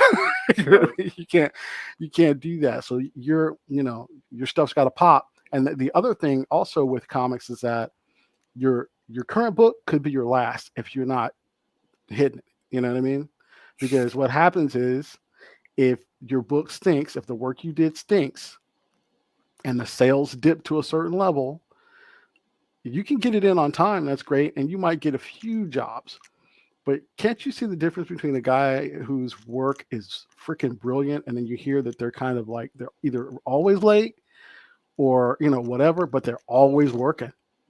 Right? So it's 2 things, right? They're easy to work with, and their work is like top notch.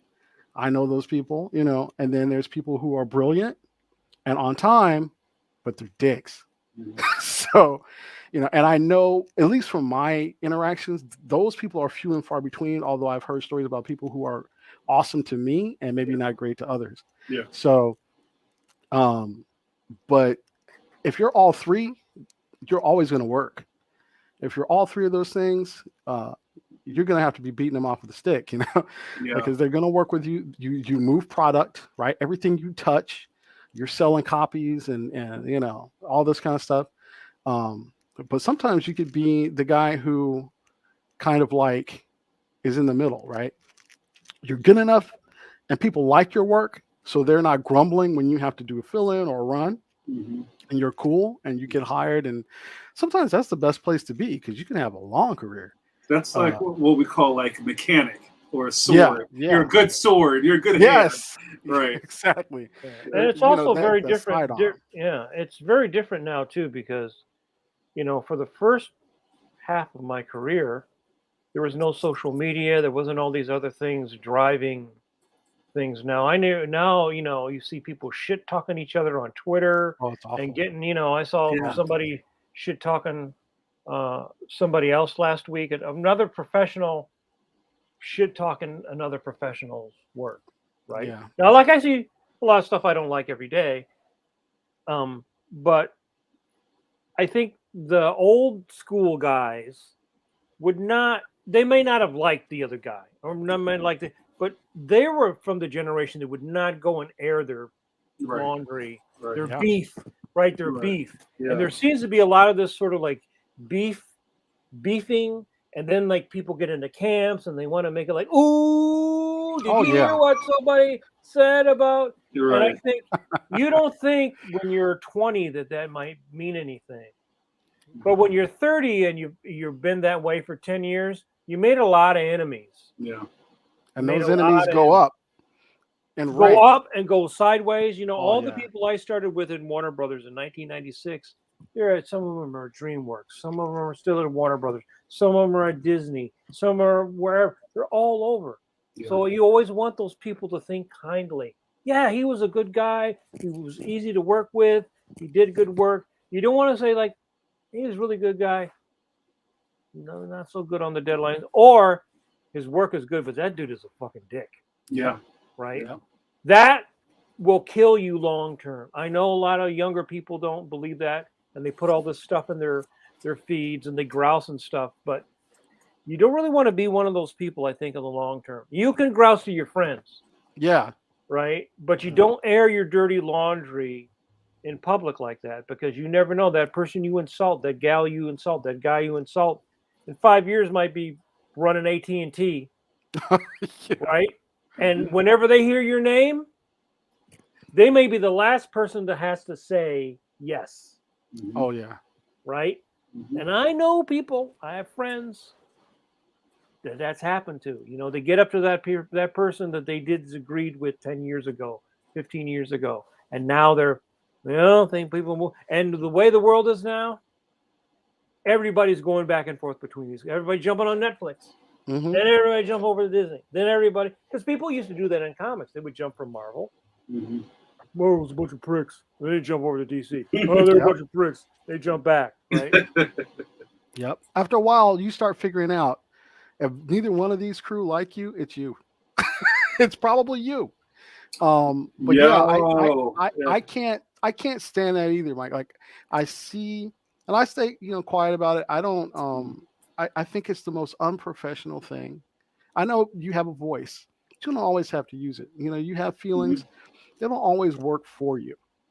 You know what I mean? Like, and you're on there, and we're supposed to be professionals. Really? It's still a job. We love what we do, and it's fun and everything. But damn, we're professionals. And when you go out to another pro, it's sometimes it's like sharks. You know what I mean? It's a feeding frenzy. And you just, I stay out of the water, man. Like, I don't want to be that. I don't care for people who do a lot of that. And it's usually something that's unprovoked sometimes too. Like, you just, like, where you came out of a bag on this dude, like, like, what happened? Although, that being said, guys, like, some people, they do some things. They kind of deserve it. They kind of deserve it. You know what I mean? And I'm sitting there like, Mm-hmm. Yeah. Yep. Mm-hmm.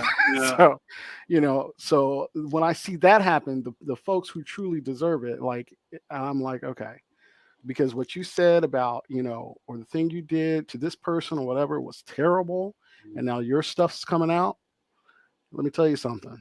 Get your pitchforks and your torches, because it's coming. It's coming for you. So, It's go ahead. I'm sorry, I didn't cut you off. but no. But anyway, yeah. I mean, for the most part, when we get into those debates about somebody's work, those are the worst. Like, why are you talking about this person? It doesn't mean just because, let's say, they're not at the level you like, and it's all subjective, but that doesn't mean they didn't work as hard as you. Why are you coming after this person this way? Right. And that's just the nature of the beast. Like, and Mike likes to say things like, you need fuel for the furnace. Yeah. Right? And negativity is usually the cleanest burning fuel on the internet these days. Well, yeah, it's all driven by, all media is driven primarily by negative things, right? Negative news. If it bleeds, it leads, right? Yeah. Exactly. And the same way in the fan thing, as soon as someone announces something, people are already hating on it, and you have to have pretty thick skin as a creative person, because, if they said tomorrow you're drawing Captain America, you're going to have people that are going to like, awesome, he's my favorite artist. And then you're going to have other people like, no, why are they ruining my you ruined my childhood? Yeah, you're killing my childhood. This is the worst thing that happened since, yeah, it isn't, but you go ahead. Hey guys, I'm gonna switch gears for a second, and I want to check in on you, Ray. How you feeling? You feeling good? Oh, I'm good, man. I mean, I'm comfortable. I'm talking to people I like. Let's go. All right, cool. We don't need to do a pee break or anything. Good. All right. No, I work conventions. I hold my pee all day. That's right. That's what professionals do. We hold our pee. That's right. Professionals. Yeah, my wife hates that I do that, but yeah. With a capital P. Like P. P. Okay. Our buddy Matt Waringo, what's up, Matt? Says would love to hear about Ray's process. What's your workday like? How do you approach a page? All of that. So, well, first of all, I love Matt, love the Waringo family, and okay, so hold on a second. Let's see. Do I have the book here? What are you about to pull out, bro? Hope you got pants on. You guys know about this book? Oh, I've seen it before, but I've seen a picture. I don't have it, but I've seen it. Yeah. It's basically a book about the process of all the artists. Oh, wow. Right. So I learned a lot from this, but because Matt actually asked this question, it's pretty fortuitous because, his brother, Mike, it actually, like, I was on his blog and, things I talked to Mike about.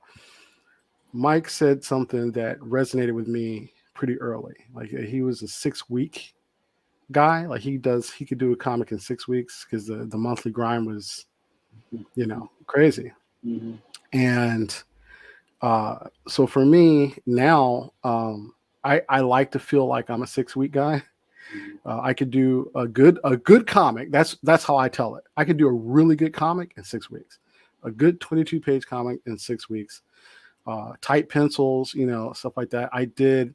If you guys go back to Moon Girl issue 42, where she meets Spider-Man, I'm pretty sure I had 6 weeks, and I was just doing pencils.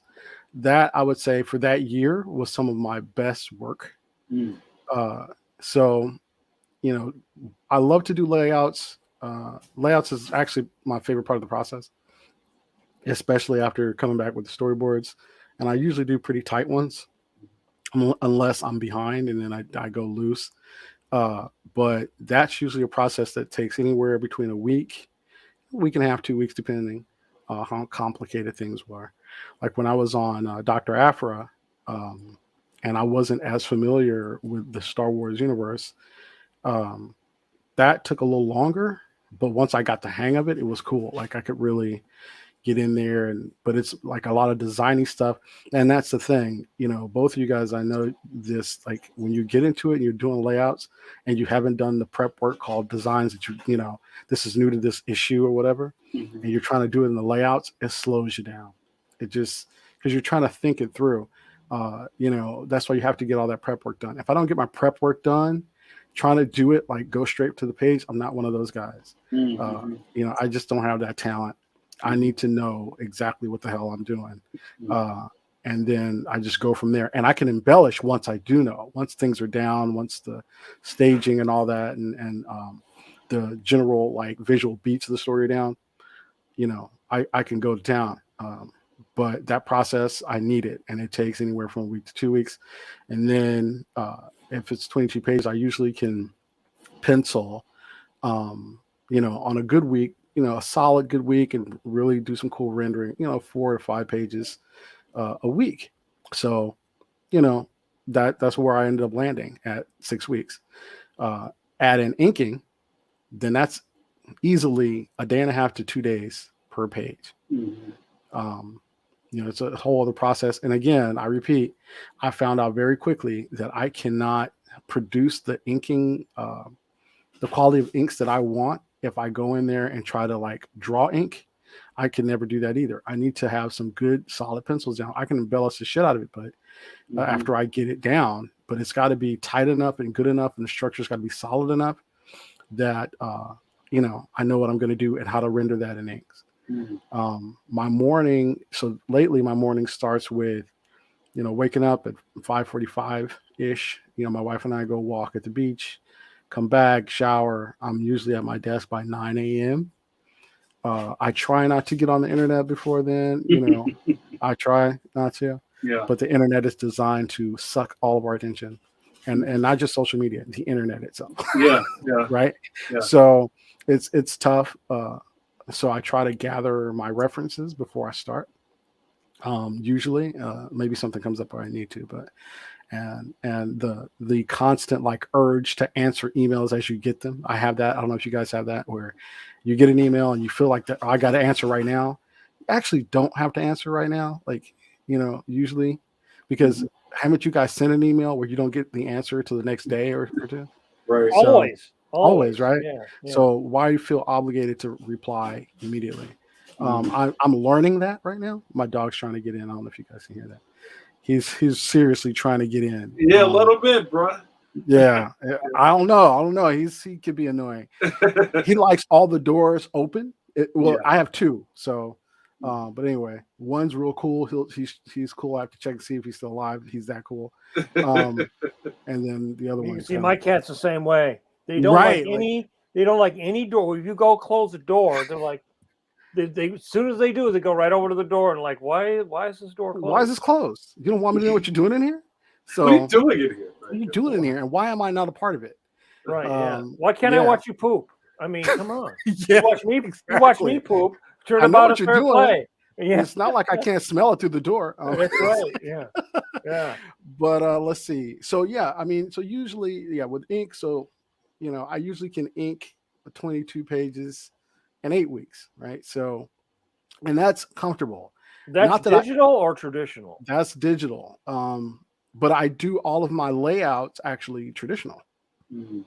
I don't know what it is. I can ink very well digitally. I mean, I can ink pretty good, analog, traditionally, but I pencil and feel way more comfortable penciling, traditionally. It's not that I can't draw it digitally, but there's something about that pencil, something about the nuance. And that's why that's super important to me. But the inking process, either way is good, but I'm faster inking digitally. And I can do some tricks. But anyway, that's pretty much it. I usually end my day, if everything works out, by 9:30, so I can go to bed and start the process again, because I got to get some sleep. I used to be able to do, I really messed myself up. I worked for both Marvel Publishing and Hasbro at the same time. And I was like, this was, I don't know, 10, 15 years ago, well, maybe 10 years ago. And I wasn't sleeping for like days. I was on Red Bull and 5-Hour Energy. That's really And good for you. You know that? you know what? This is the best. It will change your life. Red Bull gives you wings because it kills you. Yeah. Oh my! If I had known, I would never have done it. I just would have slept, because it is the law of diminishing returns. You know, because you're up and you're up, and then you get that page done, or those 3 pages or whatever you have, but the next day you can't do anything. You're wiped out. So, and that's what the process was, right? And then you kill yourself again, and you get those other 3 to make up for the day that you missed, because you know. So yeah, it's a deadly process. It's a wonder why we usually keel over pretty quickly in this business, because we live and die by deadlines, and we're trying to please. And you know, I've told somebody before, like, you're scared that if you miss your deadline, or you know, and deadlines is one thing, but if your work isn't good, you won't be working on the next book. Like, they'll get somebody else who's maybe a little bit better than you and on time, right? Because there's always somebody better or faster or something. So, you know, you got to work on those things. You got to get good, you know? So anyway. Do you lay out a whole book at one time? Like do you go through and lay out the whole thing and then pencil the whole thing? And then... like I'm on something right now where, the way I'm doing Luke Cage is I'm doing it in pieces, because, and I'm doing it by week. So, you know, I've got something else going on, which is, you know, it's a little, I don't know. I'm kind of dancing between the raindrops, and it's still cool. But what I'm doing is I'm planning my weeks instead of the entire month. If I have one book, like one project, that's like a milk run. You know what I mean? I'll just do the whole thing, and I'm used to do the whole thing. Some editors demand that you do the whole thing, like lay out the entire book so we can see. So we can see it, yeah. Yeah, so we can see what it looks like. But I'm gonna tell you what I also do to help mitigate some of the backup, if there is any backup, is I'll send in either the layout or the inks or whatever, and it'll be clean enough and large enough that a letterer can place all the lettering. Yeah. Because I'm trying to help. Like, I'm still trying to be professional. I'm still trying to, you know, help the person who's going to get that baton, right? So I'm doing what I can to kind of help that process out. Yeah, when I worked at Marvel, I always did that. I would go through, take the plot, work it out, and then send the layouts. So while you're tightening up the pages, the writer's writing from your roughs. And then, you know, when I first started, everybody was on the board. Then they went to like paste up, so you'd send the board in, they paste it up, and then send it back to you to ink, or send it to the, and then it was just, you just did it, then you know. Yeah, I could never do that. Like, I think I started when I was just trying to break in, and we're okay, you know, one corner, you know, Kirby style, right? And I also I do everything on 8.5 by 11. You mean you drew the final art, or you do your layouts? Final art. So the layouts is four layouts, and I wish. So here's, if I knew this was going to be a question. Thanks, Matt. If I knew this was going to be a question, this is one of the images I would have sent you, of a picture of what my layouts look like. And I don't know if I don't know, Jamar, can you find something? Do you have stuff like floating around on the net? I can dig something up. Yeah, like so my Moon Girl layouts, they're pretty tight. So you're laying out original comic book size, print size? So when I actually do my layouts will be considered thumbnail. They're like 3 by 2, or actually maybe not. Like 3 by 2. It's four pages per 8.5 by 11. And then when I'm ready and it's all good, if there's any corrections or no, I go and I blow those up. And then I do my actual pages on 8.5 by 11 copy paper. And then once they're done, I scan those in ink. Well, since you're digitally inking, yeah, you can. That's exactly that. So I don't think, I stopped doing the large pages, I think after my first or second gig, because some of the stuff I realized, well, I'm already inking, and when I scan it, the actual inker is printing these out. I'm not sending the originals. So once I knew that, then I was like, okay, I can do things smaller. And for whatever reason, I think I learned that from LaShawn Thomas. So he was doing his pages at a smaller size, but the story was there. They were clean. I was like, wow, and I did my layouts, and I would always hear like, dude, your layouts are clean enough to ink. So I just kept doing it at that size. I've been doing it for years. Yeah, I'm not coming up with anything, but yeah, I believe you. How's that? Yeah, well, the chat can look it up. But yeah, and there was and our good buddy, the notorious JRD, asks, do you blue pencil or use traditional graphite? Both. I do both. Mostly blue though. I do a lot of stuff. The color erase blue. Yep. But I'll tell you, if I'm selling it, which a lot of people buy these layouts, because technically they're the actual pencils.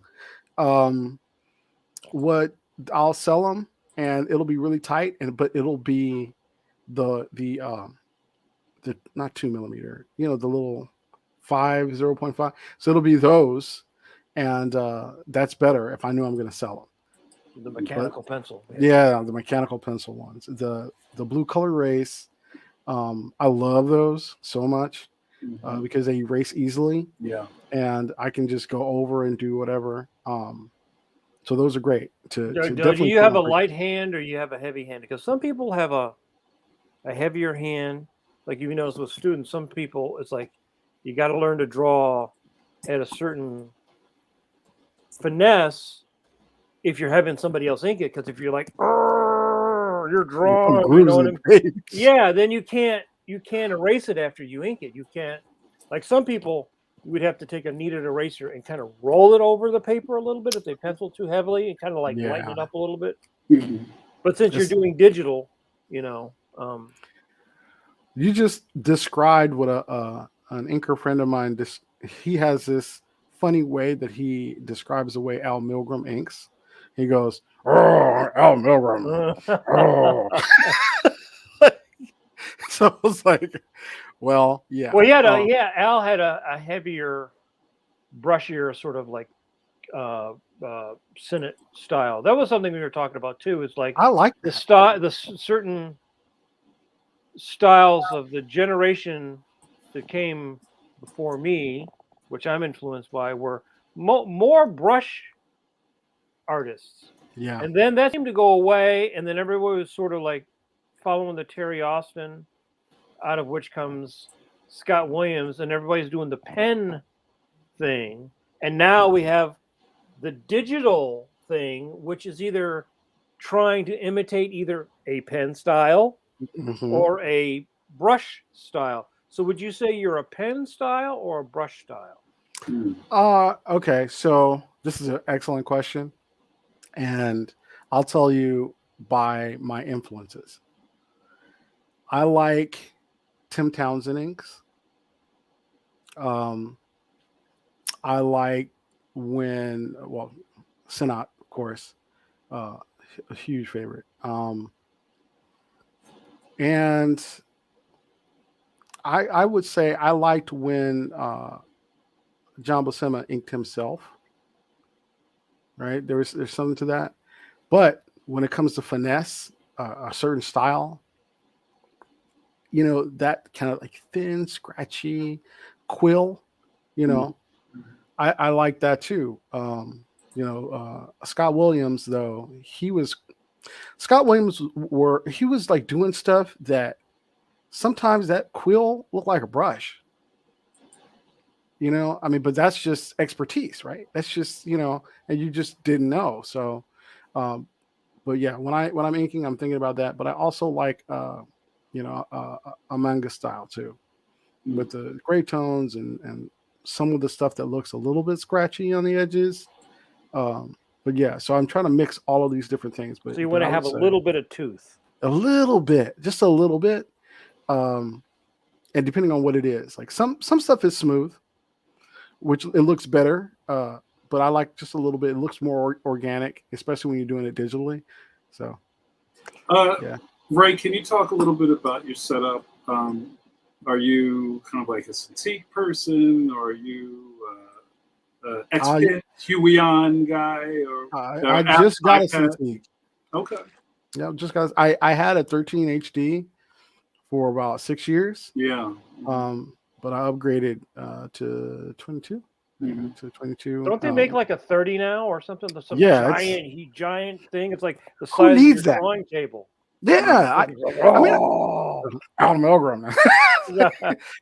So, yeah, but yeah, no, I don't want to get something that large. Like it's sitting right next to us. Let's see if I can. Wow, yeah, there you go. Yeah, I don't know if you can see, but yeah. Anyway. Now that we're talking about that, one of the other things that comes up very often with friends I know, do you have any hand issues because you're doing the digital thing? When you're drawing on paper, your hand's always moving. You're not making the same movements within the same area. You're shifting the paper, you're doing stuff. But I know a lot of people have trouble with their hands from working on the Wacom tablet and either drawing, painting, or inking digitally, because you're basically in that one little area doing the same thing over and over and over again, and they end up getting carpal tunnel. Yeah. So do you have any issues with that at all? Or if you're inking something that, okay, there's a trick. If you start inking, you try to keep the page pretty much the same as you would paper. If you're getting into the weeds, like you're blowing it up super close, it's not really moving that much, right? It's just kind of, but if you kind of, open it up, I usually try not to go past 50%. So, it gets bigger, but about as much as, you're moving your head, right? Some stuff you want the detail. So that helps. And I can move around a bit more. And then I turn, like I have a little thing where I can turn the page and try to make it as traditional as I can. So not yet. I haven't gotten it yet, but the job we do, we have some kind of hand issues, right? Like my knuckles crack all the time. Yeah. Like all the time, like, because we're like that the whole time. So Ray, at the rate that you draw like daily, have you found you to have any hand issues? Like, do you wear like a wrap or like one of those Cintiq well, you see, you had a gloves? thing, right? Don't you have a glove? You have a glove, Cintiq glove? Oh, I had one. I don't use it anymore. I used it when I was doing traditional. Oh, you use the ninja glove when you're doing traditional. I always call it the Michael Jackson glove. That's what I called it, Mike. It's more like Michael Jackson to me. The fingerless gloves, but yeah. Don't worry, Marvel. I'll be filling your pages in tonight. Right. They'll be so clean. Yeah. So that's fantastic. But yeah, like I don't really use it. I might get to the point. I mean, I've only had the big one for about 4 months. So talk to me again in a year, and when you see me with the equipment, you'll know. Well, I have another question, because I think a lot of us kind of have a similar setup, but I live and die by the ergo arm. Like I have my that's what I have. Man, that's a game changer, because that hunch, I can't do that hunch. It was killing my back. So I got old school over here, right? So you can see that one, and it's affixed to my desktop. Yeah. So and it's glass, right? So that one, it doesn't really adjust that much anymore. So I got the hunch, right? Yeah. And that's the other thing, because this is as high as it's going to go, and I can feel it, right? Like feel it right across your back. Yeah. Yep. And it's after a few hours, you just can't. You got to stop. But with this one, I'm more straight.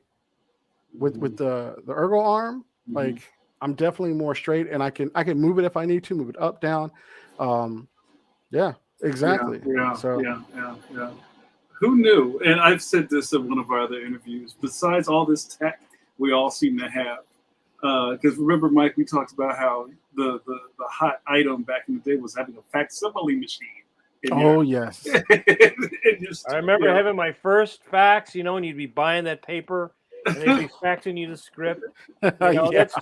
that paper would turn brown, you know, faster than burning cheese on a skillet, you know. You know. Do you feel, and this is just like a kind of like a nerdy question, do you feel like there are, or maybe for younger professionals who are trying to figure out what they need to be a working freelance comic book artist, what are some necessities that you would need in your studio to do your job in 2021 Patience. Patience. They don't sell that at Best Buy. But you know what? They might not sell it. But you know, most artists worth their salt has definitely built some things to make their jobs easier. You know, put some stuff together that we needed that, let's say, we couldn't afford. Yeah. So let's start with that. Like you need to get yourself. So let's talk about that. I mean, you need to get yourself a true schedule. Don't let the job burn you out. You know, if you don't have the energy to stay up all night, don't. You know, get yourself a comfortable seat. Don't be in pain. You know, that's for sure, because that'll kill your motivation, your back, other things, right? Yeah, the most expensive item I was told that you should have in your studio should be the chair that you sit in, because you're going to be spending most of your life sitting in that chair, right? Yeah. Yeah, and take 2-hour breaks. Like, draw for 2 hours, stand up, walk around for 5 minutes, get your blood flowing, come back to it. You know, you can break for 5. I think that's good. If you're even better, 10, right? Do something to kind of not sit, because most of us, at least definitely me, I'll get into a zone and I'll sit there and I'll go through a page. In a trance. Right, you're like in a thank you, Mike. Like, you're just there. And then it's, you know, 2 o'clock a minute you start, and it's 8 o'clock by the time you decide to pop up. Where'd my day go? Oh, it's on this page. You know? Ray, did you eat? Did you turn into a skeleton? Somebody's knocking on the door. You know what I mean? Like, yeah. Are you still alive in there? Did you eat lunch? Ray, did you eat? Oh, what time was it? That's, let me tell you, you want to get on a weight loss plan, draw for a living, right? I mean, you do that and have deadlines, and you'll forget. I mean, it's poor health, because what do? We know we're not getting up, so we'll order in and we'll get some of the worst food, right? Because we just, you know, we're doing that. So just salads, nothing but salad. Yeah, right.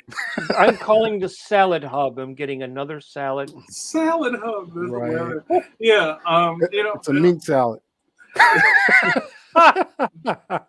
And you know, I know a lot of the poor eating kind of comes from time. Like, you don't have time you don't, because you have to prep, and you know, you wind up, shit, I haven't eaten. Let me just order a sub. I'll say that. I'm from Philly. We don't say that, but I'll just throw that out there to the world. Sub? What's that? Right, and you know, and then next thing you know, you're sick. Yep. You know, here's my last question for you, Ray. How often, and you know, maybe, especially with COVID, everybody's afraid to say that they're actually sick these days. You could just have a cold, right? Right. It's just a cold. Do you? This is a cold. This is a cold. It's cold. Do you ever, like, after you finish with a really heavy project? Exactly. Do you crash? Like, do you have like I need a week to just kind of get my act together before you go to the next project? Yeah. Or do you just go from one? Can you get a week? Can you get a week between projects? Oh, I got a great story for you, Mike, because I love that tone, and it is the tone that I've heard ringing in my ear since my wife and I took. Here we go. Okay, my wife and I took a trip in 2019 for a month. What? A month. We went to Europe. What? Yeah. A month. A month, dude. It was a month. And so, and you know, she'd worked on this grueling project for a long time. It was heavy. It was like, and she's like, as soon as I'm done, I'm taking off for a month. Right.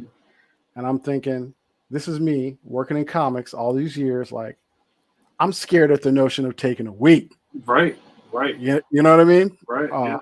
It's the idea just seems for our job, for what we do, is just not even practical, right? Mm-hmm. And I'm working on Archie. I'm working on Archie 1945. So, and I'm trying to get this thing done, and I know this, I'm huffing to do this, and I'm thinking, damn, I know this was coming. But these projects, and again, I am also someone in the relay race with a baton. So I'm not running the show. And there's no one, not to say that someone can't take my place, but this thing can't run without me. Yeah. You know? And it was like, whoa. So when I'm telling everybody I'm going to be gone for a month in our industry, they're like, what? A month? Are you sick? Going What's forever, going on? right? Yeah, Right. You're gone forever, right? You're going for. Are you quitting? I got that one too. Are you leaving comics? Right. Like, no. Or you take your rig with you. Yeah, well, I was not allowed to. I basically had to tell my wife, like, I have to finish these pages. I ended up scanning the pages with my phone, right, to get some help to get them inked. Yeah. I had to scan them with my phone. And that was it. And we went on about our business and everything. But you know how it works with us. If you don't work, you don't get paid. Facts. Right? Facts, right? You don't work, you don't get paid. And those baguettes cost money. Those the baguettes, the pasta, the rigatoni, I love all it. that, right? Even the, what was it? Fish and chips, because we went to London too. Mm-hmm. So, it costs money. It all costs money. And a month for us is big, it's huge, right? And there is no vacation pay. If you're lucky, if you're saving money from your other previous jobs. So that's what that is, right? To pay your quarterly income tax. To pay your, and I tell everybody too, like you do 30, 30, 30. And I know that's hard as shit. Mm-hmm. Like you get paid, you use 30, you save 30, and 30's for, whatever. And Uncle Sam's got to get his 30%. So, but that's super hard, right? Especially when you don't know your next job. And that goes back to one of the questions you had asked before about, was I thinking about the next job? And I didn't quite answer that all the way. But after not having work for those couple of years, you start thinking about the job you're on and the job you're going to do after. Mm-hmm. That's important. Mm-hmm. And that's how we basically have been trained to think, because what am I going to do afterwards? Right. So, right. Look at the clock. We did it, bro. Oh, wow. Right. This is what I say every week. Where'd the time go? Yeah. Where'd the time go? Yep. And it's like, this could go on for another hour talking shop, But this is what happens at cons, right? That's right. That's what happens. You look up, it's 4:00. Like, yo, I got to go finish a commission. I got to go. Well, yeah, I got to stay up to 6. Yep. Order some eggs and a pot of coffee and finish these commissions. Yep. Then everybody goes, and it's like 11 o'clock, and there's several people standing at your table. Yeah. Long night. Yeah. Where's my sketch? Yeah. You said you're going to help my sketch. My plane is in 45 minutes. Right. Oh, my God. We could easily do a part 2 to this. Yeah. We would love to have you back. But we're gonna turn off the lights tonight. Ray, you've been a fantastic guest. Thank you so much. Thank you for having me. The time just melted away. And that's a mark of a good rap, right? You've been soaking in it. That's right. You've been soaking in it. Bill is calling for a part 2. We'll have to get you back on, bro. I love it. Oh, hey, just let me know. I mean, I'm like neck deep in work. Yeah. But I have scheduled. Yeah, I know it's always good. This is the best part. I'm making up for that month I took off. Yeah. 2 years ago. Yeah, you're gonna make up for that for years, right? I seriously. So yeah. So Ray, where can look at that. Everybody loves you so much. I'll see you on my next show. Nice.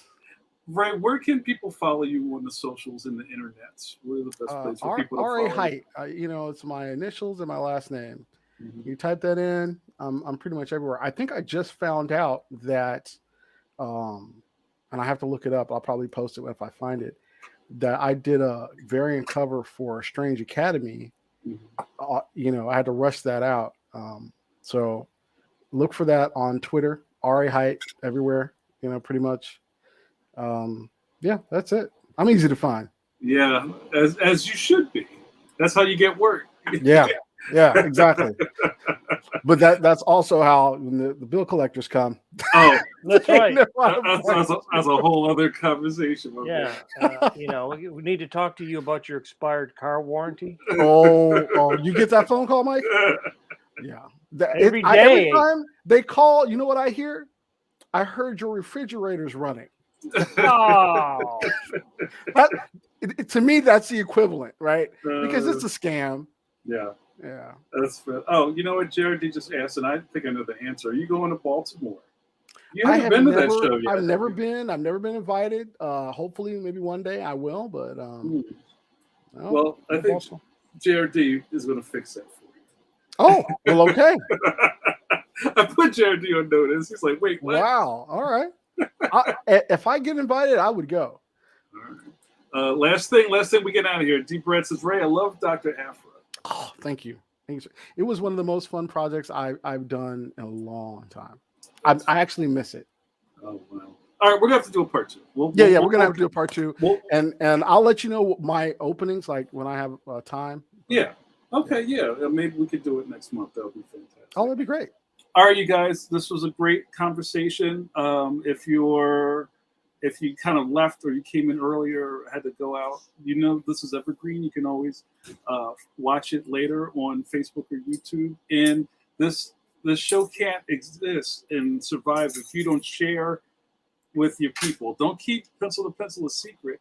Tell your mans in them to check us out every Wednesday, 8 p.m. EST. Thank you guys so much for our guest, Ray Anthony Height, and my co-host, Mike Manley. I'm Jamar Nicholas, and Ray, you gonna do it with us? You know what happens next. Come on, you guys, get ready to wash those curvy hands. Give it to those are great hands. I gotta work on mine. There you go. Oh, that's you gotta open the fingers up. There you go. There you go. Or you do the Gil Kane hand. You gotta get the hand down. Yeah. There you go. That's a good one. Or your Ditko hands. A little scarlet witch right there. Yeah. Oh, that was a good one. Oh, I like that. All right, you guys, let's go home. I'll see you later.